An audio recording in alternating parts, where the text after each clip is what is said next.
And your name? My name is Dean Bogoslawski. Pleased to meet you, Dean. Nice to Rob meet you. Gale. Rob, nice to meet you. Rob and Scott.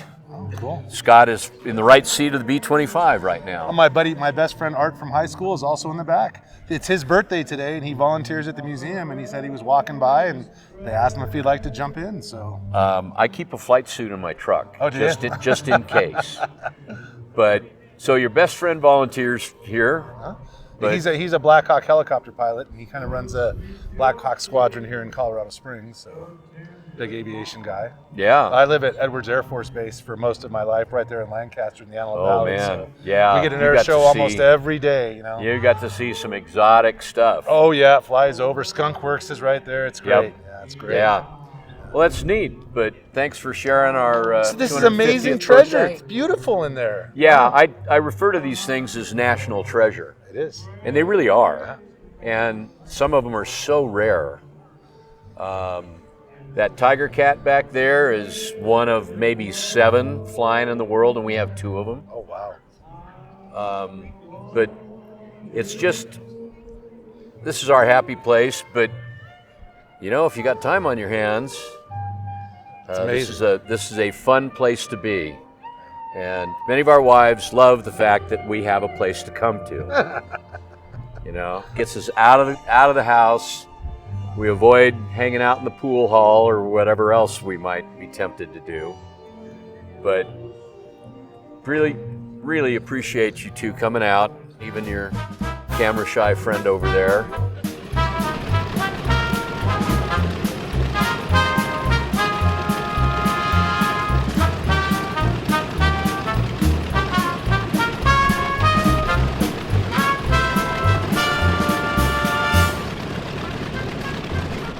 So anyway, we're going to walk around a little bit, chat with one of our museum docents, and talk about some of the airplanes that are on display out here today.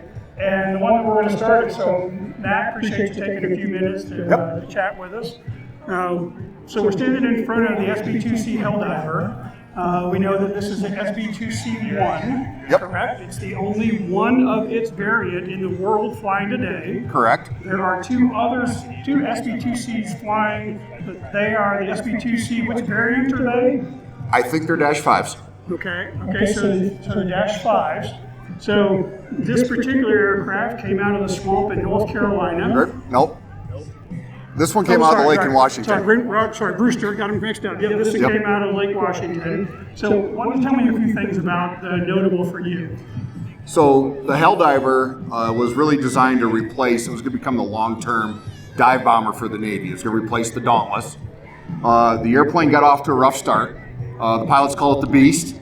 And they had an uncomplimentary play on its SB2C name. It was the SOB second class. Okay. The pilots didn't like it at first. Yeah. Curtis and the Navy went through, they fixed the issues with the airplane. They became a good dive bomber. The challenge was that as the war went on, what the Navy figured out is the Corsair and the Hellcat could do a lot of what the SB2C was designed to do. And so they reduced the number of Helldivers on the airplanes, or on the aircraft carriers. And then they would use those for that. But it became really just very specialized for just attacking ships.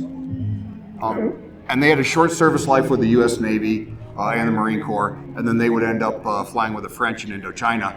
And the French used them to support the troops that were trapped at Dien Bien Phu before it fell. Okay. Was there any particular notable battles or anything that you can talk about that this aircraft was involved in? So this one was in the Battle of Leyte Gulf, the Helldivers, not this particular one, but the Helldivers did participate in that. And then some of the later naval battles. But by the time you got into late 1944, early 1945, the Japanese Navy was not what it had been in 1942. So it was significantly smaller, a lot fewer aircraft carrier on enemy ship engagements. Okay. I know this particular aircraft being recovered in Lake Washington. Can you talk a little bit about the story behind how it came to be and to be with us at the museum? So the airplane is actually going to start as an Army Air Force airplane. The Navy ended up picking up the contract, and then they would fly it for a while. The airplane was stricken from the record. Was used to train firefighters how to fight fires on airplanes. So they'd light it on fire, put it out, light it on fire, put it out. When the Navy got done with it, rather than putting it on a truck and shipping it to the boneyard, they put it on a barge and pushed it into Lake Washington. After that, it laid in the bottom of the lake for a good 40 years or more. And then a couple enterprising young men that lived in the Seattle area had heard about the airplanes at the bottom of the lake. They were divers. They dove down. They figured out how to float the airplane up to where they could crane it out of the lake. And then, of course, the Navy stepped in. They said it was their airplane, and they took the guys to court. They would actually get the guys that had found the airplane, had a bunch of former military lawyers represent them pro bono, and they actually beat the Navy in court, and the guys got possession of the airplane. And then it was eventually sold and was restored at Westpac. So this is the most recent Westpac restoration, the most recent one they completed. It's an amazing representation of an incredible number of airplanes that existed during the war. Exactly. To have only this one variant and one of three that still fly in the world today. Exactly. Yeah.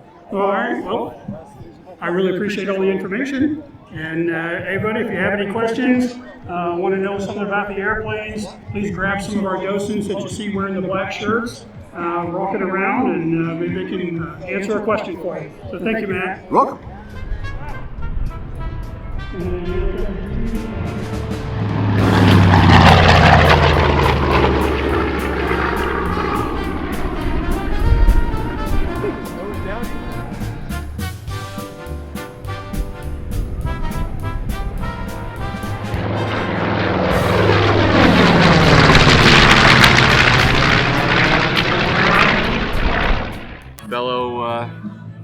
Fellow soldiers that I was actually privileged to serve with, and this is the Sorensen family.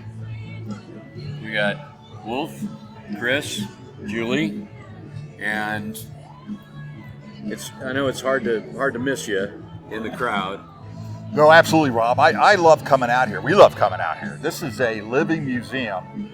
And what we saw today, two fantastic aircraft that just flew, the TBM and the B-25, was really critical about making this a living museum is getting the people close to it.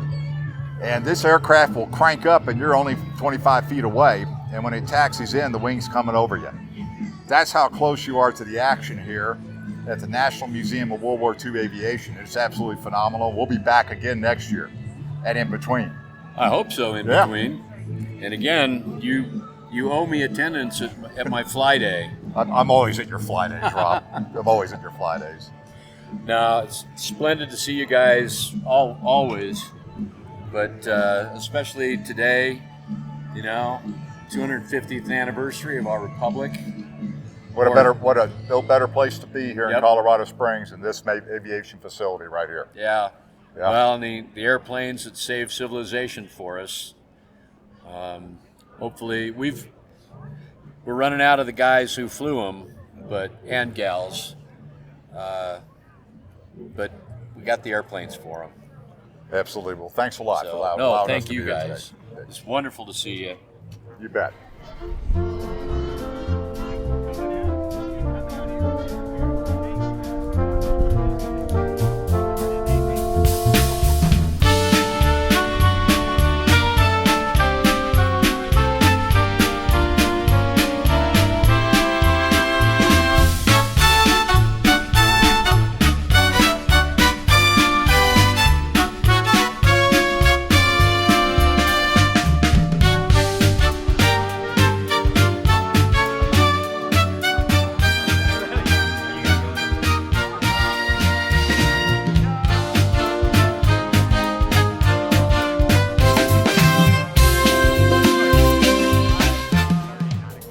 Well, happy?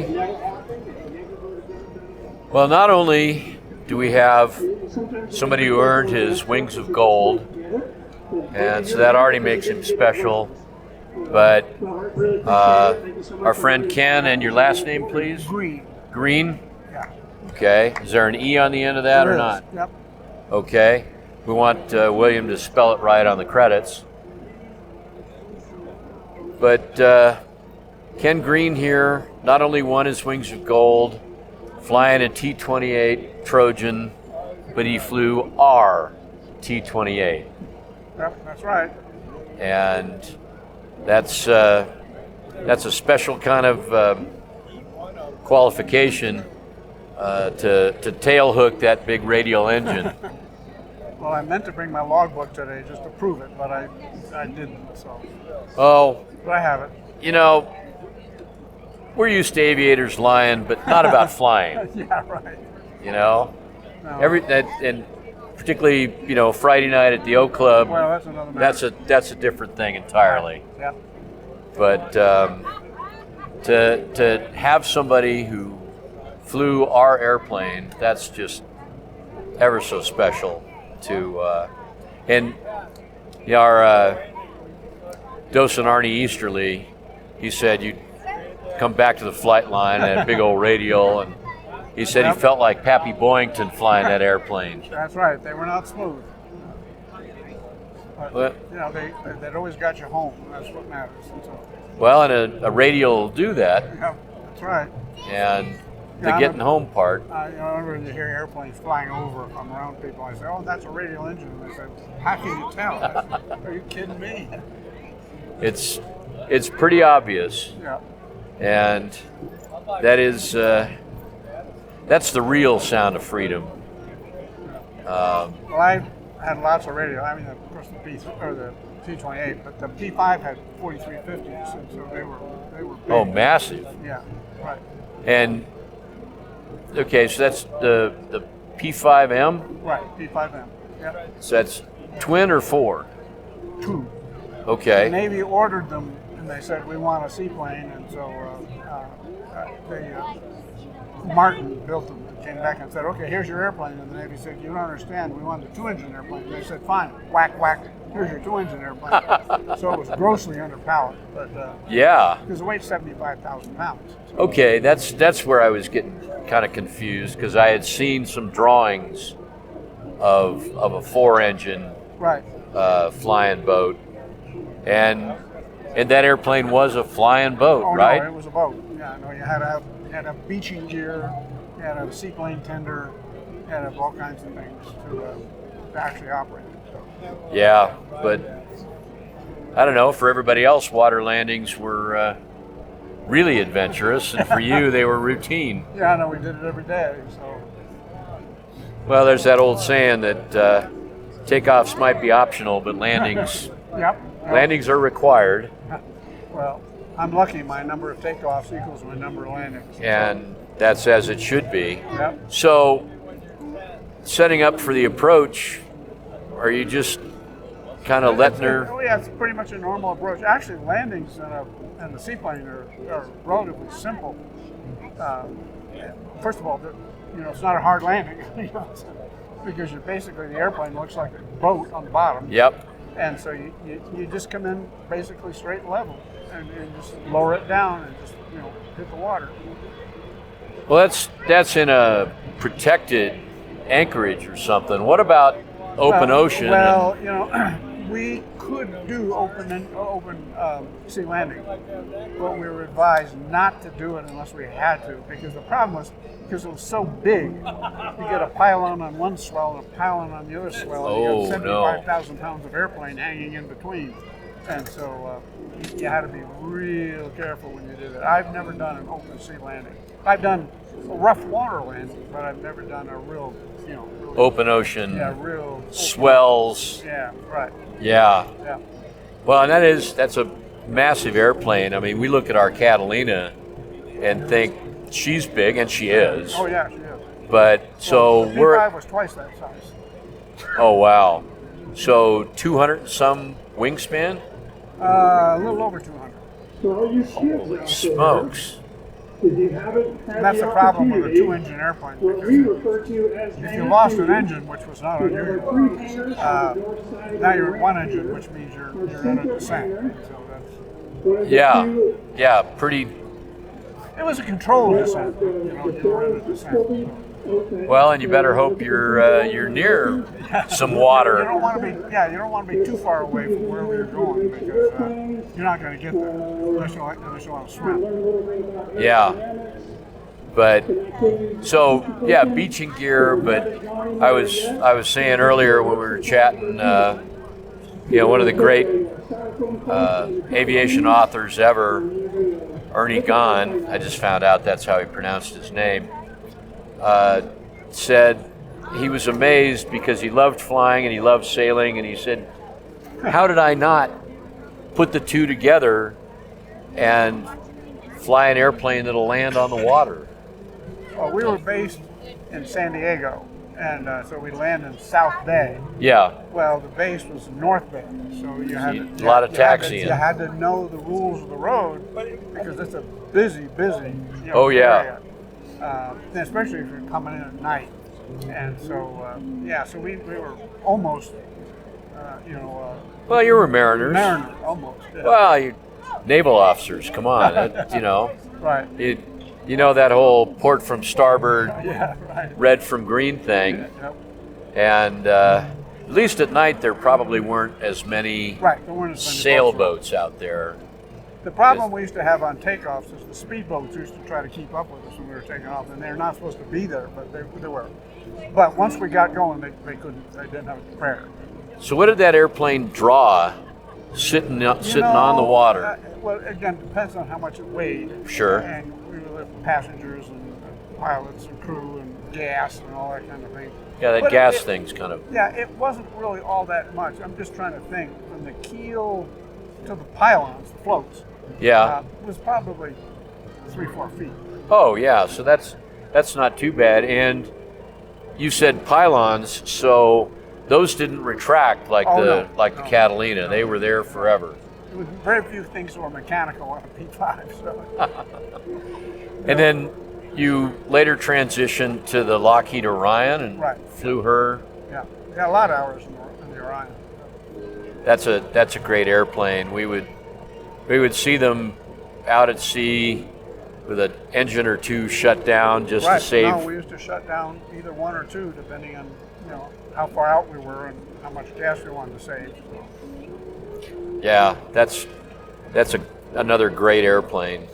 Well, we went out on a flight one time. I was the co-pilot. I wasn't the pilot on that one, and we were doing what's called torque chase because the subs would shoot a torque and then it would float, and they would have somebody go pick it up because they were expensive.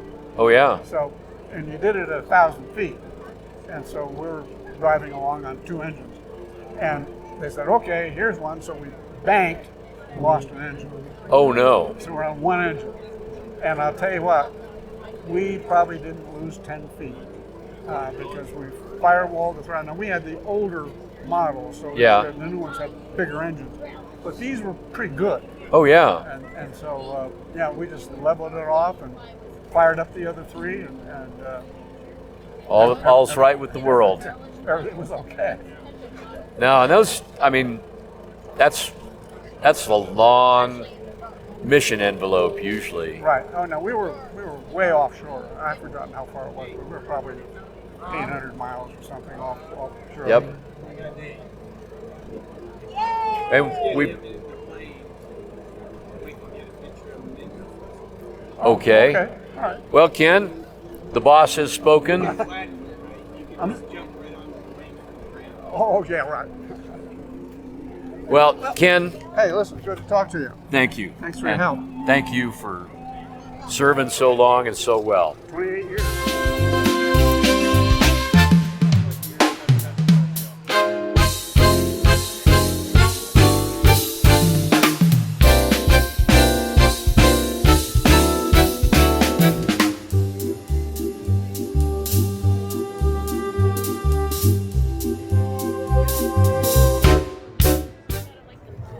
Well, hey everybody, we had the opportunity earlier this morning to talk to Rob of Rob and Scott, and the Scott part of Rob and Scott just happened to walk up, so I thought we'd spend a few minutes chatting with him, and he was the co-pilot of the B-25 flight this morning. So how's the flight? How's the weather? How's the air? How'd it go? The flight was excellent. We had a whole plan, and for once, it actually worked out the way it was supposed to. So, yeah, once we got up about 10,000 feet, we just did some circling over the city to make sure we can get some altitude, because just flying direct over to Woodland Park, we might not make it. It was really smooth, not bad. So we got up there and did what we needed to do and made the nice pass right over Green Mountain Falls. You could fault my dad, he was 2 seconds late, but we made it. and then came back here and put on an amazing show. And this is the craziest crowd I think we've ever seen here. So it's awesome to fly over and see everybody. Yeah, it's definitely a big crowd today. The weather's been really nice. What was the flyover for up in Green Mountain Falls? I believe they had a parade up there for the 4th of July. So they asked us. They actually have a few of our military vehicles up there they're driving around. And then it was originally supposed to be the 2 TBMs and the B-25, but we just ended up with the 1. So we just asked us to be there at 11 o'clock on the dot, and we were there. Outstanding. So the podcast. So we talked this morning that you're up to 42 episodes, and 43 is going to be dropping on Monday.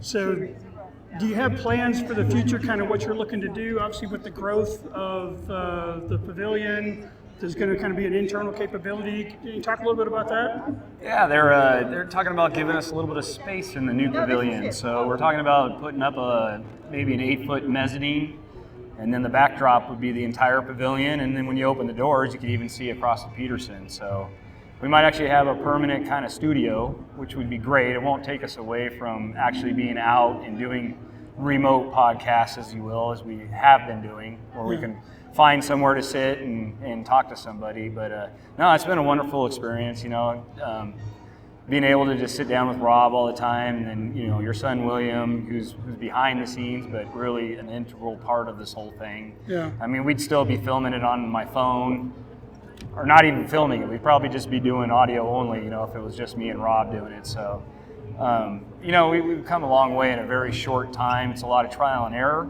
but and it's not something that we're used to doing either, sitting down and talking in front of a camera or talking to people. So the fact that we're doing it, and I feel like we're getting better and having interesting conversations and getting to meet a lot of people that we might not have otherwise got to get their story. So it's just been a wonderful, fantastic ride, and we're just looking forward to doing so much more. So obviously getting to fly, to sit co-pilot in the B-25 with your dad, that's probably, I don't know, I don't want to call it lifelong dream. It's got to be kind of unique to fly that airplane, sitting right next to your dad. Any thoughts? Yeah, no, it is amazing. I mean, and the older I get, the more I really appreciate it. I think for the first 10 years, I was just scared out of my mind that I was sitting next to him and didn't want to screw up. And now, we're at a point where we work really well together. I know his moves before he does it, and that's kind of what I need to do as a co-pilot. So it really is. It's amazing. Every 2 years when we do the air show, we're one of the first acts to go fly, and we get out on the runway, and it's just the two of us in the airplane. It's just really cool. We'll take a selfie and look at each other and just be like, well, yeah, man, we did this. And, it's just like today, getting up and doing that, and then looking down and seeing this amazing crowd out here and going, knowing what kind of work has gone into all this. He's getting a little bit older, I'm getting older, and I'm just trying to absorb every moment that we got, and fly together and try to learn as much as I possibly can, because that man's done it, and he's done it more than anybody else. And I couldn't have a better mentor. Yeah, I did talk this morning when you guys flew over about him being the last, he and Alan will be the last ones to fly B-25 off an aircraft carrier. Yeah. Certainly, having done that 7 times off of 5 different aircraft carriers, pretty amazing to be that person to have done that for the last time. But you speak of the air show. Air show coming up in September. What kind of things might you want to share about our air show coming up? Oh man, it's going to be an action-packed air show. You thought you liked the flying today. It's going to be something else. We actually have a lot of World War II planes coming in from out of state this time. So there'll be a lot of planes here that people in the state have never seen. They haven't been to one of our shows before. We're planning on having a Wildcat aerobatic demo. We're going to have a Mustang demo. So you're going to see those guys doing the flip and skip and those things. We have the F-18 Rhino demo team will be out here, as well as the F-35 demo team, and then they'll be doing the heritage flight with the Mustang as well. It's just going to be a lot, and it's only about a 3 hour and 20-minute show, but it's really compact. So there's never a dull moment. There's constantly some kind of flying going on, and it's just going to be a great way to spend the weekend. Awesome. All right, Scott. Well, hey, I appreciate you spending a little bit of time with us. So let you get on to enjoying the time out here. Thank you very much, Reese. You're doing a fantastic job, and happy 4th of July to everybody, and 250th for the country. It's amazing. what a way to spend it. Absolutely. Thanks, Scott. Thank you.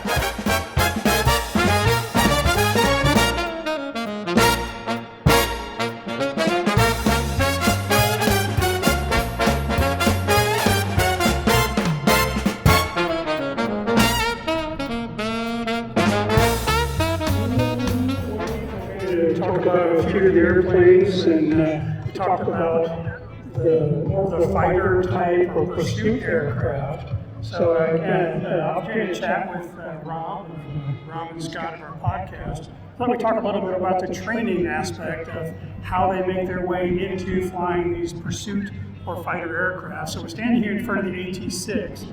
So Rob, kind of tell me a little bit about this AT-6 and kind of how we get here. Well, the AT-6 is the final aircraft that a cadet would fly in order to win their wings. It's an advanced trainer, AT-6. So before they get to this one, they have flown a primary trainer, a PT. It's very gentle, very basic aircraft, fixed landing gear, fly around, land on the gear, hopefully on the runway, and no sophisticated communications at all. The primary trainers, there was a voice tube from the instructor's voice to the student's ear, one way only. But if they didn't kill themselves doing that, then they went to the basic trainer, a BT, a little more sophisticated aircraft, enclosed canopy, still fixed landing gear. But when they get to the T6, it's all on.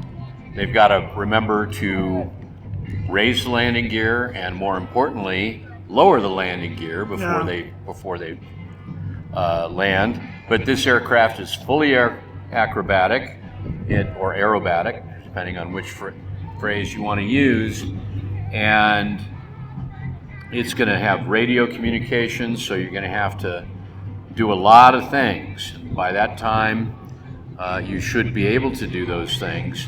The thing I love most about this airplane right now is it is still fulfilling its basic mission. People often ask us, how do I get to fly one of these? Yeah. Well, the immediate answer is you buy one. But next, it doesn't matter how many tens of thousands of hours you've had in the Air Force or in the airlines. They're not going to give you the keys to national treasure until you can master this aircraft. And we've got people who have done that. Our most recent qualified Corsair pilot has a lot of T6 time, and that's what he used as his resume, if you will. And because, let's face it, the fighters are all single seat. You get a cockpit check, but you're going to solo that airplane. So the T6 still fulfilling its mission. We have a couple of viable candidates who may qualify to be entrusted with these warbirds, but this is the last hurdle. And actually, in some respects, I've been told it's more difficult to fly this airplane and fly it well than it would be the fighter aircraft that you might transition into. They served the Air Force, the Navy version, of course, just to bug my buddy Matt, was not called a T6, it was called an SNJ. But it was the same aircraft, although the Navy did have a version of the SNJ that had a tail hook. Wow, okay. And so they qualified it in the Great Lakes region aboard the two training carriers, Sable and Wolverine. And to be a proper aviator, you really ought to be able to put your hook on an arresting wire. Well, given that there's not a whole lot of land out in the middle of the sea, you've got to be able to get that done. Well, there are wings of gold and wings of lead, and ne'er the twain shall meet. Spoken from the Navy guy. Got it. Guilty. Understood. Understood. Got to represent my tribe. So this was not necessarily purposely, but this was a difficult airplane to fly So it really was the checkout of, if you can fly this, Then- most everything after that you probably you'd be okay with. Yeah, and you might even breathe a sigh of relief if you got into a P-40 after this thing. Don't know, but North American built these. North American built magnificent aircraft anyway. And again, she's still serving as the advanced trainer. Yeah, as you said, as we bring pilots along within the museum, I've heard stories about some of our museum pilots that have flown this and have had choice words to share after learning to deal with the T6.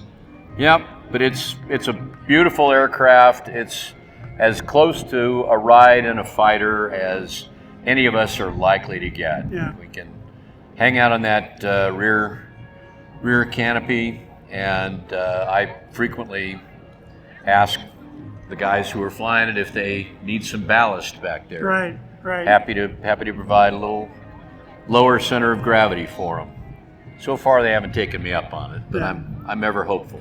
Awesome. All right, Rob. Well, thank you so much. Hey, and if you haven't had the opportunity, the T6 is one of our open cockpit aircraft today. So come on down, get in line, and take the opportunity to see what it's like to sit in the cockpit of almost just shy of, as Rob said, the fighter, the path to the fighter aircraft. So thank you so much, Truly. Rob. Thank you, Reese.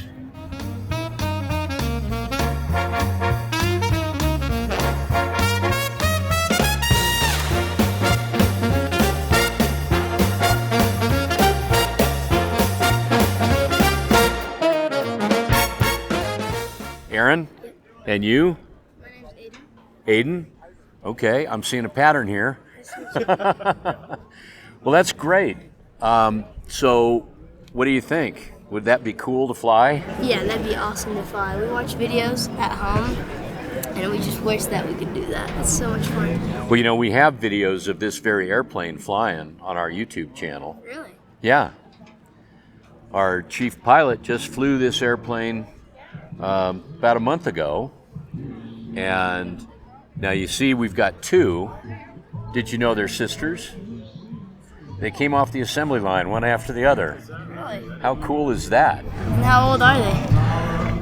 1944, 45.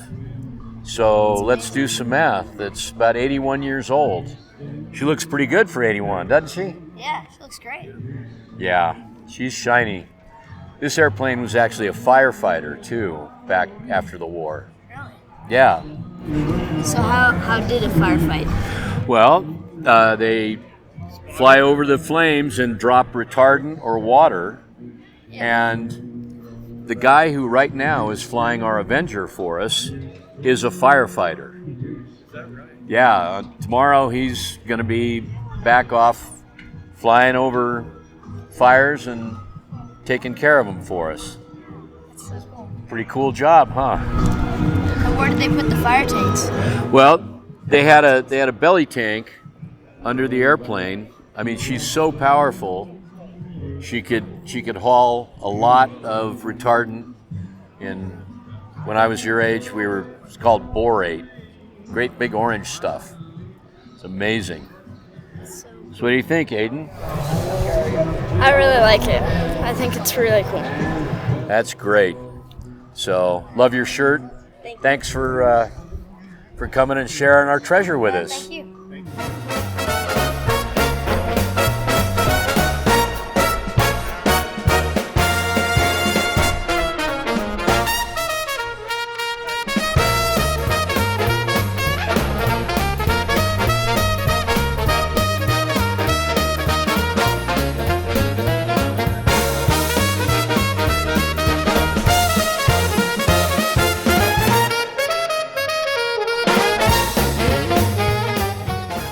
Hey everyone, it's taken quite the effort to do a little bit of time to catch up with Ian Wayman, our TBM pilot of our flight this morning. So I just want to talk a little bit about kind of how was the flight, getting back in the airplane, and you've been with the museum for a little while. You had opportunity to spend some time on the planes, and just kind of your thoughts on the day.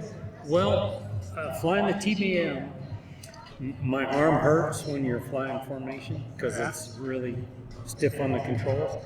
And also, my face was starting to hurt because I had the biggest smile on it because I was flying. Yeah, TBM. getting to fly the TBM Yes. again. So a pretty good flight, weather pretty good. Yes, it was up high when we were orbiting, waiting for the time on target. It was pretty smooth, and then we got a little lower to do the flyby, and it was a little bumpier, a little more work to hold the formation with the B-25. But it was a beautiful flight. Yeah. So what is it about the TBM that you love flying it? What's the other than just It's getting a to fly it? TBM. Yeah. Yeah. No, I think about the guys that flew them in the war. Yeah. They were very brave because with the TBM, you have to be stable. You're a little bit above the water, 50 feet or whatever it is, and you have to point that torpedo at the ship you're trying to sink, and you're trying to be steady and get it just right. And that entire time, that ship is shooting everything they have at you. So those guys that flew those were very brave. Pretty courageous Very courageous. to stay on target. Yes. And, I'll take a fighter, a Corsair, or anything, any day of the week if I have to go to war versus TBM. Yeah. So it's the TBM Avenger, but did it have another nickname? The nickname it got was Turkey. Okay. Because as it sits with its wings folded, it looks like a turkey in somebody's oven. Okay. Yeah. So that was the name they called it, Turkey. Yeah. But from a power perspective, it's obviously not as sporty as again, we'd say fighter or other kind of aircraft. It's very stiff on and heavy on the controls. It's the Yeah. Talk closer to the mic. It's actually the heaviest single-engine airplane they ever made in World War II. Okay. It's a gross weight of over 18,000 pounds. I think the P-47 is the next heaviest single-engine airplane. And yeah, it's a beast to fly. It's very forgiving on landings, although my landing here today was terrible. If you drop it in from a few feet and any other airplane, it just goes smash. Yeah. And no, you do that with that one and it just cushions the whole thing. And everybody thinks you made a nice landing when they're riding in it, but yeah. Yeah.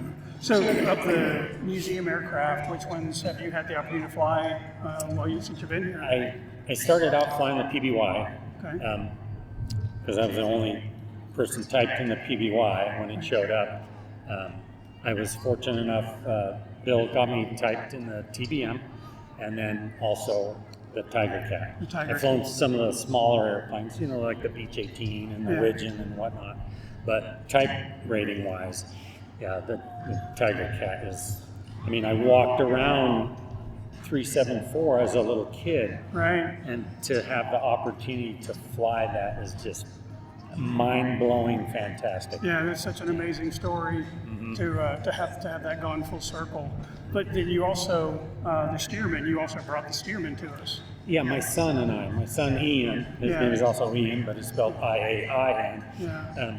He did most of that journey, but we did it together. We've flown a few airplanes across the country like that, and that was a fantastic, fun time. Yeah. It was 20 gusting to 27 knots when we took off out of Auburn, Indiana, and I think it was like 29 degrees Fahrenheit. So we froze our buns off the first part, but as we got further and further south, it began to warm up. Yeah. That was a fun time. Yeah. Cool. So what's the if you could pick, which is the next cockpit you're in? Oh, that's a tough one. I'd love to fly the Corsair. It's such a beautiful airplane. Right. The Sky Raider is beautiful. It's a horse from Vietnam. Anything. I'm blessed to be flying anything. Yeah. I even like flying the old BAE 146 Fighting Forest fires, and it handles great, but it's very underpowered. Okay. So. Well, great. Well, appreciate you sharing some insight into the day, and love seeing you out here back in the cockpit. Yeah, I'm very, very, very, very glad to be back in the cockpit. Yes. Yeah. Awesome. Yeah. Great, thank Ian. you. Well, thank you so much. Yeah. Thanks, Reese.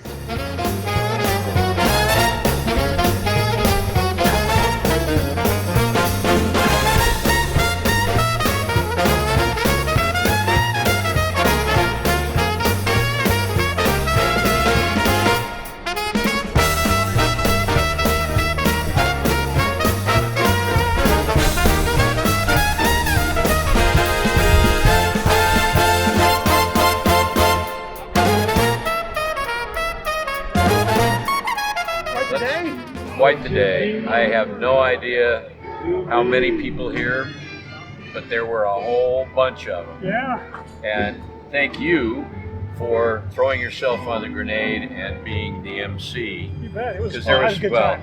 there was some rash talk, and Yeah.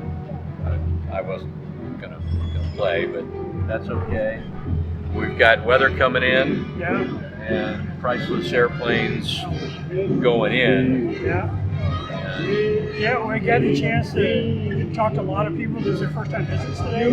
Really? Quite a few. And we talked to somebody that they've been in Colorado Springs 20 years, never been here before. Well, I would not have found this place had I not seen Jim Tobel on final in his Corsair on my way home from work. Yeah. So it's just a magic place, and today was even more magic because it's the 250th anniversary of our republic. How much better can you get? Absolutely. than Happy birthday, America. having the airplanes save civilization? You bet. You bet. Yeah, I'll say B-25 got in the air today.